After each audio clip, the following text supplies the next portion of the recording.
Tonight I have a good news and I have a bad news. Let's start from the bad news. The bad news is that I'll be asking a lot of questions tonight. And the good news is that there's no right or wrong answers to them. All we have to do is just sit back and ask ourselves these questions. And I think half the battle is won already. Here we go. So what is a good life? What is a good man? What is justice, truth, and virtue? What is my relation to illness, to pain, to aging, and to death? How can I live a meaningful, zestful, and enjoyable life? What is the good society? What is my obligation to the society? What is best for my children? And the last but the crux of my talk today is, who are my children? I'm sure a lot of you must be nodding in approval at the importance of these questions, but let's just be honest. In the rat race that life has become these days, how many of us really sit back and think about these questions? Have you ever imagined how many people out there live the very conventional cycle of childhood, growing up, pursuing a career, falling in love or not, getting married or not, having children, and then for the rest of their lives worrying about the future of their children? Is this what life should be all about? Do we really think that putting metal in one bin and plastic in the other is going to change the world? We live in enlightened times. It's the age of reason, so to speak. Don't you think it's about time we reevaluate our definition of a family? Why does it has to be blood bonds? Don't you think emotional or social connections count for something? It's a simple question. Look inward and ask yourself, how many of us here today have friends who mean way more to us than our own family? Friends who stood beside us and held us together when we almost evaporated. So, I, for one, find it a little more than disturbing that even after all our achievements, we have failed miserably to guard our most valuable asset. These children, who are the brick and mortar of our future, are left forgotten and completely untended for by the roadside. God forbid, maybe the next Einstein of our generation is sitting on the roadside wondering what he's going to eat tonight or where he will sleep tonight. What could be worse than a child to have no comprehension of the word mom or dad or home or a family? My question is, who is responsible for them? Is the state solely responsible? Is the society responsible? Is the state doing its job? Are we as a society playing our part? What does the word human stand for? So tonight, I'm going to put forth a problem that comes knocking at our car windows at almost every signal. We will look at its source, and I will present a solution that just might work. You must be wondering how I got into all of this. I don't have a halo on my head, as you can see. But it's strange that truth blindsides you, and then it hits you between your eyes, and before you know it, it's right there in front of you. And you realize that it's always been there. It's just that you never cared enough to look closely. I didn't have any big plans. All I wanted to do was just finish school, land myself a good job in an architectural firm, get settled along the line, the usual. But all it took was this little incident that brought me and my future and my plans into perspective like never before. I was visiting Pakistan in summer of 2008 for a comparative analysis between the foster care homes of the developed world and the orphanages in the developing countries. All I had to do was just document and diagram the social structures, compile a report, and leave. It was during one of my visits when I met this little boy who was brought from another city by these two wonderful ladies who were running a charity organization in that city. They brought the boy there because they thought he wasn't safe there, as they found him limping and crying in the streets early in the morning. He sat there in the corner and looking at all of us as if we were aliens. It was his expression, or a complete lack of it, that chilled me to the bone. The ladies told the owner that he was raped the previous night. When they took him out of the door, he was still limping, and all his clothes were bloodstained. He was 6 years old. How is one supposed to react to such a situation? I just sat there. I did not know what to think, or what to say, or what to do. When truth hits you, there's no fanfare, there's no pulse of lightning, there's no U2 running in the background. It's all very subtle. And I think that was my moment of truth, that one small wrong boy gave it to me. I tried to spend some time with him. He didn't have much to say. But when I asked him what is home to him, or where is home for him, he gave me something that I will be working on for a very long, long time. In his own native language, he said, "Home is where my clothes are." These 6 words set me off on a path that saw me visit the most forlorn of places one can imagine. With my camera and my journals and all my art supplies, I tried to look into their lives, and I tried to look at the world through their eyes. I tried to spend as much one-on-one time with the children in the orphanages and children on the streets. Most of them didn't really know how to write, so I asked them to draw the kind of homes that they'd like to live in. Most boys drew these beautiful little houses with little girl figures in them, and upon my asking, they said they could be sisters. Few of them knew how to write, so I asked them to write letters to whomever they missed the most. 90% of these letters were addressed to God.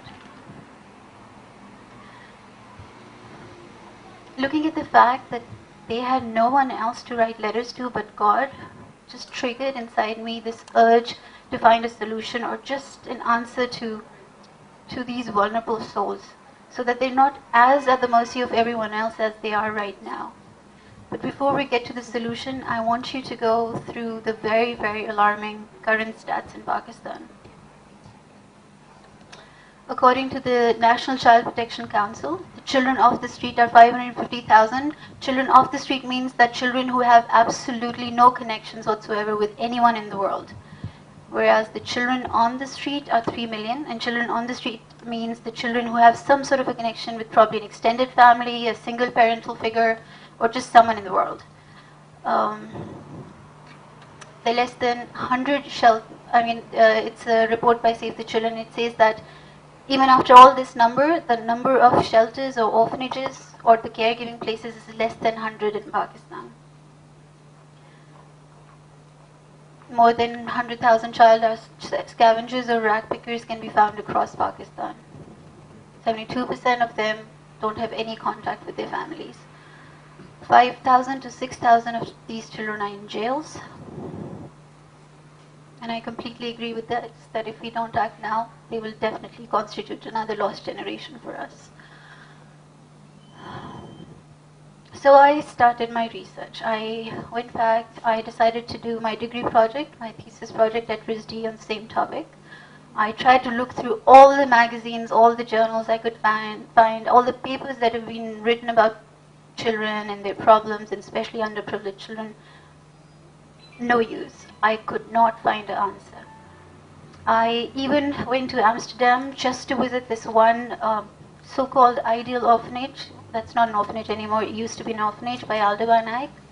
No answer whatsoever. All this while, I was just forgetting that when you care for a child, you sometimes have to think like one too, and maybe see the world through their eyes. And that's how I found my answer, which was, and when I found it, I thought it was much simpler and way beautiful. It was when I was reading my favorite book, The Little Prince, to a couple of 5-year-old kids. "Come and play with me," proposed the little prince. "I'm so unhappy."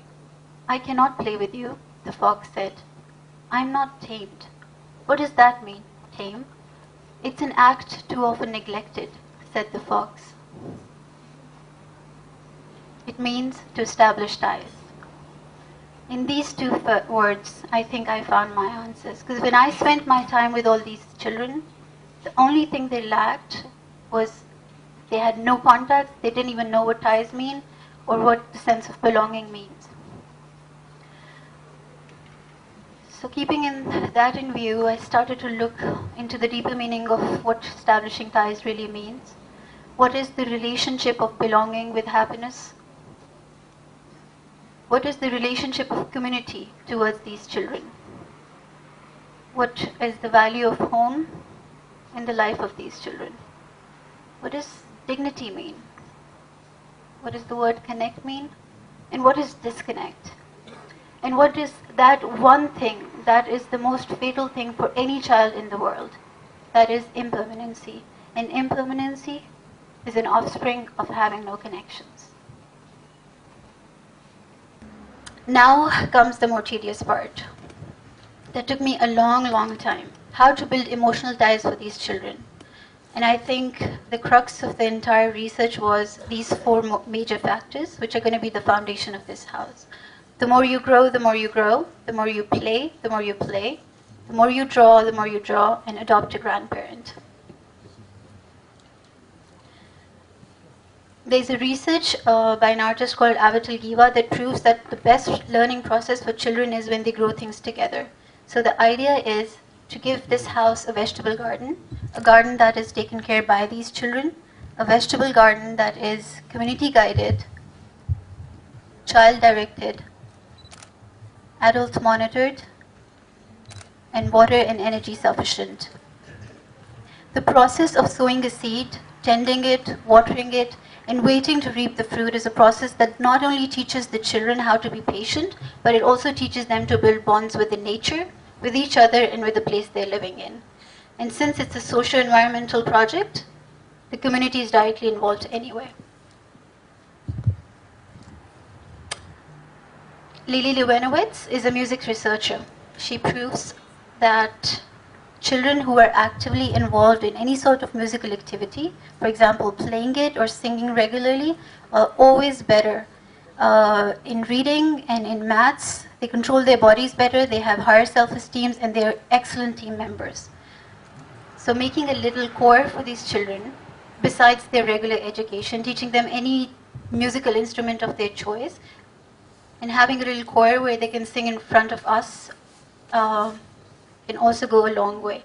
I think singing in chorus is very easy. For example, if I ask one of you to come up here and sing Humpty Dumpty or Jack and Jill, or I ask you to come and sing with 3 of your friends, I think most of you would prefer to sing it with 3 of friends than just coming alone and singing here. And hence this helps these children to get over their verbal shyness as well as perform in front of a large audience, which is not a very easy job. The more you draw, the more you draw. I'm sure a lot of you are familiar with the term therapy through art.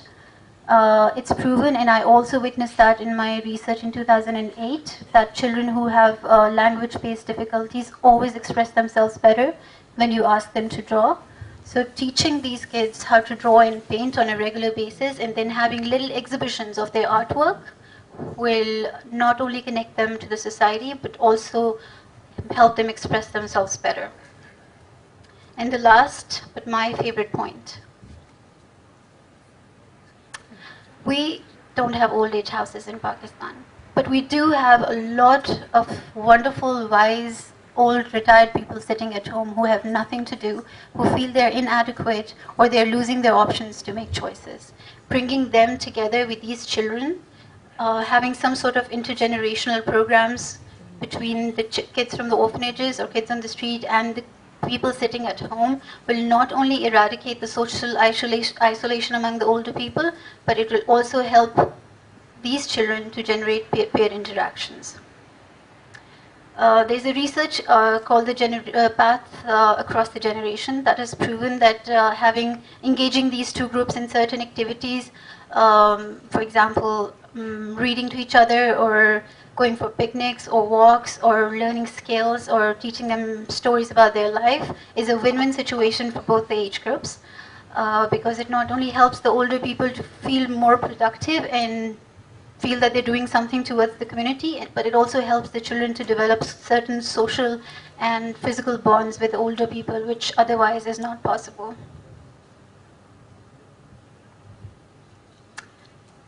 Quick look on how all of these things are going to come together and help us attain our objective, which was to give them a self-sufficient, self-sustainable house.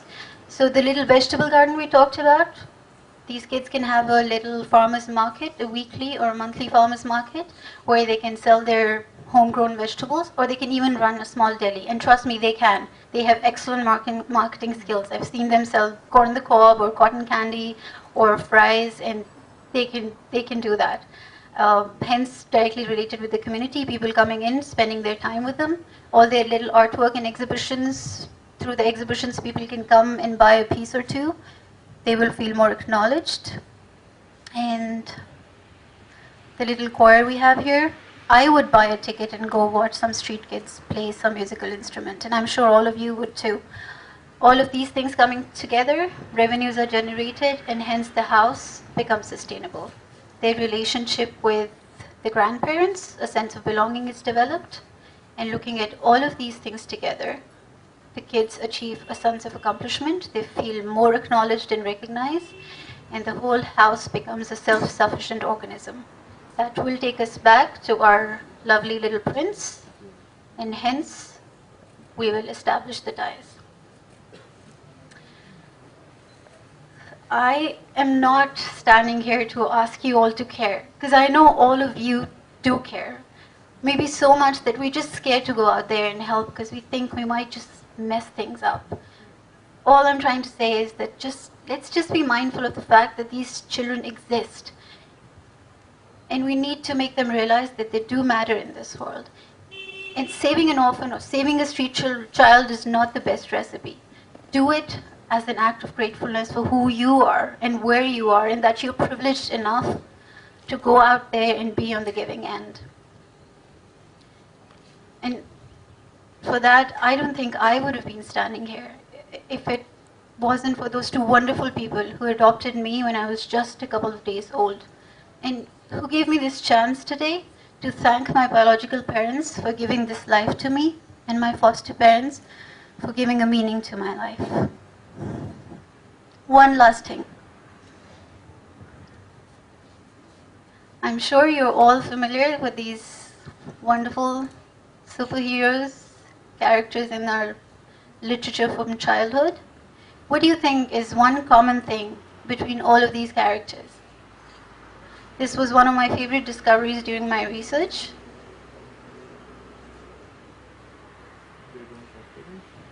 Anyone? They don't have parents. They were all orphans, yet they were superheroes because someone gave them that chance. I don't know how many superheroes are roaming around the street waiting for 1 second chance from us to become superheroes. To close, all I'm going to say is it's about time we realize that we need to take our responsibility, because they are our responsibility. Because if we won't take the responsibility, then who will? Just believe in each other, believe in those who have no one else to believe in, and give them that chance. I think that's the only way we can change the world. And that's the only way we can get the satisfaction that we did live before we died. Thank you.